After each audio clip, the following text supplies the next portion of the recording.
Bonsoir chers amis, bonsoir chers compatriotes du Congo-Brazzaville. Cette vidéo, je la fais pour mes amis du Congo-Brazzaville par rapport à la situation qui se passe dans notre pays. Je tiens à glorifier Nzambian Pongo Tolendo, Tukanu Kalunga, comme on l'appelait en Mbanza Congo, le royaume de nos ancêtres. D'autres personnes me posent des questions, mais pourquoi tu fais les invocations avant de commencer? De quel Dieu tu nous parles? Vous savez, le Créateur, nous tous nous croyons au Créateur, il est seul. Il est seul le Créateur de toutes choses. Mais il y a des conceptions différentes. Et je dis bien que les Noirs, comme disait Cheikh Anta Diop, disait, le Noir ignore que ses ancêtres ont été les premiers guides de l'humanité sur la voie de la civilisation. Ils ont été les premiers, sur toutes les sciences qui existent, à connaître Dieu. Ils sont les premiers à avoir adoré Dieu. C'est ce que je dis là, c'est sur le plan scientifique, historique, attesté. Ils ont eu la meilleure conception de Dieu parce que ce n'était pas un Dieu esclavagiste, ce n'était pas un Dieu barbare, ce n'était pas un Dieu sauvage. C'était un Dieu d'amour, de paix, un Dieu qui retrouve, où on retrouve son propre image dans l'autre. C'est très important de le dire. Pour nous, ce n'est pas simplement des convictions, mais c'est aussi un combat. C'est-à-dire à faire comprendre aux Noirs leur histoire. Parce que c'est sur la voie de l'ignorance.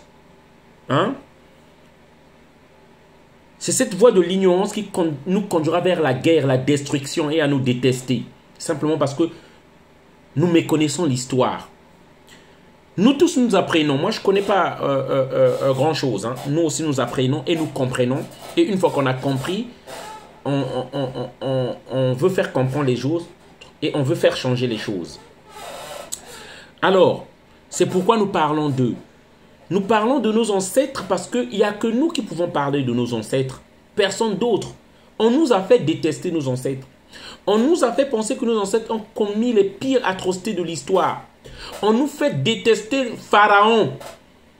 Que Pharaon c'était quelqu'un de méchant. Que Pharaon c'était sur aucune preuve historique ni matérielle. Nous aujourd'hui on a compris cela. Et nous savons aujourd'hui que les pharaons d'hier c'était nos ancêtres. C'est très important. C'est pourquoi nous invitons aux gens, cherchez s'il vous plaît. Cherchons à connaître l'histoire, lisons. Mais ce soir, je voudrais vous parler du peuple Congo. Je voudrais vous parler du combat que nous faisons au niveau du Congo-Brazzaville. J'entends par-ci par-là souvent des gens qui se revendiquent être des Congos parce que lorsque on se revendique être un léopard, ça veut dire qu'on est Congo. Mais ce que nous voyons, moi personnellement je vois, il y a beaucoup d'ignorance. Il y a certains qui limitent les Congos sur une région du Poule. Il y a certains qui limitent les Congos comme une ethnie. Il y a certains qui limitent les Congos comme un groupe de gens. Les Congos ne sont pas un groupe de gens, ni une ethnie, ni une région encore. Moins encore une portion de terre. Les Congos, c'est un peuple. Je dis bien le mot peuple parce que c'est un grand peuple. Et aujourd'hui, éparpillé à travers le monde. Les Congos aujourd'hui se trouvent en Guadeloupe, en Haïti, en Jamaïque. Ceux de l'Afrique du Sud, ce sont des Congos. Ceux qui portent la peau de léopard. Ils ont des symboles qui les identifient. La peau de léopard. La peau de léopard, ça c'est connu que c'est les Congos, ça. Ils sont partout. Il y a des blancs aux yeux bleus aujourd'hui. Ce sont des Congos. Oui, parce que ce sont des descendants d'esclaves. L'esclave métis qui a eu encore avec un blanc, qui a eu avec un blanc, jusqu'à faire encore des blancs aux yeux bleus. Qui s'appelle, comme je suivais un doyen, qui avait rencontré un blanc qui s'appelait Matou, qui voulait dire devant. Donc il y a des Congos aujourd'hui dispatchés un peu à travers le monde, partout, à cause de l'esclavage, bien sûr. Donc je disais, les Congos, ce n'est pas une ethnie, ce n'est pas un groupe de gens, ça ne se limite pas à une région, ça c'est minimiser les Congos. C'est un peuple qui partage la même cosmogonie, donc la même spiritualité. Parce que beaucoup ne savent pas ça, ils ne savent même pas de quoi ils parlent. C'est un peuple qui partage la même tradition, la même culture, la même gastronomie. Vous allez, donc on les identifie même par leur gastronomie, on les identifie même par leur culture, leur spiritualité. Hein?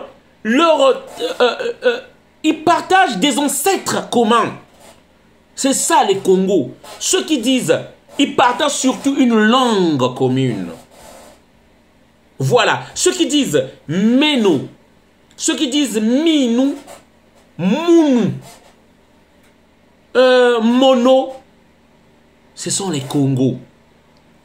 Et moi, je trouve ça injuste qu'on réduise ça à un groupe de gens, surtout des extrémistes qui revendiquent ça, en écartant les autres. Ceux qui sont arrivés, par exemple, de la région à côté, il y a un frère qui m'expliquait encore l'histoire, qui sont arrivés vers la région de la Bwenza et tout. C'était les guerriers du roi lorsqu'ils ont fui Mbanza Congo, parce que notre épicentre, c'était Mbanza Congo. C'était les guerriers du roi. C'est pourquoi jusqu'aujourd'hui, leurs descendants, lorsqu'ils se battent, ils sont souvent en colère, ils prennent des couteaux. Ils soulèvent les couteaux, souvent le sang doit tomber. Vous voyez un peu de qui je parle. Donc, la division de ce peuple-là nous a toujours créé des histoires.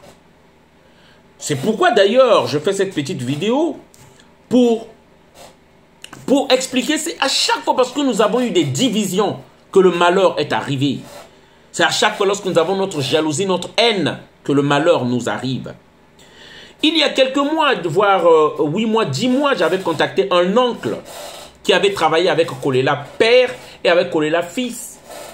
Je lui avais dit, l'oncle, avant l'oncle était venu me voir, en fait il voulait me faire persuader que le défunt parfait Kolela, c'était pas ce que moi je pensais, qu'il ne travaillait pas avec Sassou, mais qu'il était sur la voie vraiment du changement. Faut être véridique. Je ne l'avais pas cru, je ne lui avais pas accordé du crédit. Dommage, jusqu'à ce que, bien après, très tard, que je viens me ressaisir après, le défunt il est parti, il est mort. Mais l'oncle était venu me voir, on avait eu même des distanciations, on ne parlait plus à cause même de cette histoire-là. Je l'avais contacté cet oncle-là, je lui avais dit, l'oncle, est-ce que tu penses que les Bembe et les Lari ont un problème au Congo? Je préfère vous le dire ouvertement. Je lui avais posé cette question-là. Au départ, il m'avait dit non, je pense pas. Moi, j'ai dit non. Moi, je pense qu'il y a un problème qui est là, qu'il y ait une minorité qui pense ça, ou majorité, je ne sais pas. Mais il faut crever l'abcès. Il faut crever l'abcès. Et moi, je pense que lorsque nous allons parler de toutes ces ethnies qui ont des problèmes au Congo, nous réunifier surtout, nous pouvons venir à bout de ce monsieur qui est au pouvoir. Parce que ce monsieur-là se nourrit de la division, des problèmes, de la méfiance qu'il y a entre nous pour rester au pouvoir. Je ne vais pas expliquer en détail ce qu'on s'était échangé, mais à un moment, j'avais pris encore les distances parce que j'avais l'impression que les gens ne comprenaient pas peut-être ce que je voulais dire. Et heureusement, aujourd'hui, je commence à comprendre. Il y a des gens qui ont compris cette démarche-là. Aujourd'hui, ils commencent à faire cette démarche-là. J'avais dit, tant que nous serons dans nos petits égos, c'est même pas des égos, cette haine, hein, qui va de génération en génération, qui persiste à cause de deux personnes qui se sont peut-être mal compris depuis l'époque ou qui étaient à la quête du pouvoir, qui voulaient le pouvoir et qui ont provoqué la guerre de 1993. Que nous continuons à perpétuer ces rancœurs, ces rancunes, ces histoires-là. Peu importe ce que nous ferons, nous nous réconcilierons jamais et nous n'aurons jamais le pouvoir, nous reprendrons jamais le pouvoir dans ce pays-là.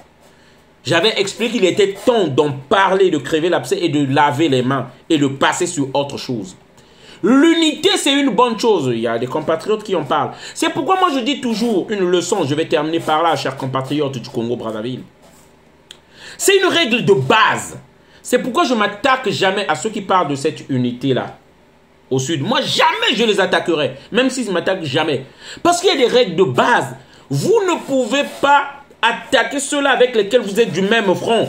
Ou vous êtes côte à côte. Ou vous êtes à côté là. Parce que les premiers qui vont vous faire tuer, ça sera eux. Ceux-là, les tiens là. Ceux-là avec lesquels tu te disputes tout le temps. Tu ne peux pas te faire des ennemis tout le temps autour de toi. Ça ne sera pas bien. C'est pourquoi je disais la sagesse. Il y a ces frères-là, et pourtant parfois leur initiative c'était bien. Mais le fait de parler, d'insulter tout le monde, et de ne pas savoir gérer la chose, ça fait que beaucoup n'adhèrent plus à votre cause. Ici, je me dis que je ne pars pas dans le terrain de polémique ni d'insulter qui que ce soit. Non, parce que je ne chercherai jamais des problèmes avec ceux-là que je sais que ce sont des frères. Et que moi, je suis dans cette optique-là qu'on réunisse le Congo et que le problème, c'est Sassou. Et toutes ces divisions, ces histoires-là arrivent simplement parce que nous n'arrivons pas à enlever Sassou. C'est simplement ça. Le problème au Congo, c'est Sassou. Et bien sûr qu'il y a une partie des gens qui le soutiennent aussi. Voilà ce que je voulais dire, chers amis. Que si nous ne nous ressaisissons pas, si nous ne nous mettons pas ensemble, si nous ne réglons pas nos histoires, parce qu'il y a un moment pour s'unir, il y a un moment, il faut avoir cette capacité sur des questions sérieuses, de s'asseoir avec deux frères, même si on ne s'aime pas, même si on n'est pas d'accord sur plusieurs choses, mais lorsqu'on a un objectif commun, de s'asseoir, de se parler et de se dire, on va faire ceci, on va faire cela. Et je dis bien, heureusement, c'est très bien, beaucoup ont compris que c'est ça qu'il faut faire, la paix. Mais ces gens-là qui doivent faire ça aussi doivent jouir d'une probité morale, d'une caution morale. Car leur personnalité, leur image doivent être une garantie pour ceux qui les regardent. Parce que lorsque vous ne bénéficiez pas de cette probité morale ou de cette caution, les gens auront toujours peur que d'un matin ou un autre que vous les trahissez encore. Voilà. Donc voilà ce que je voulais dire, mais je suis content du fait que beaucoup commencent à comprendre cela.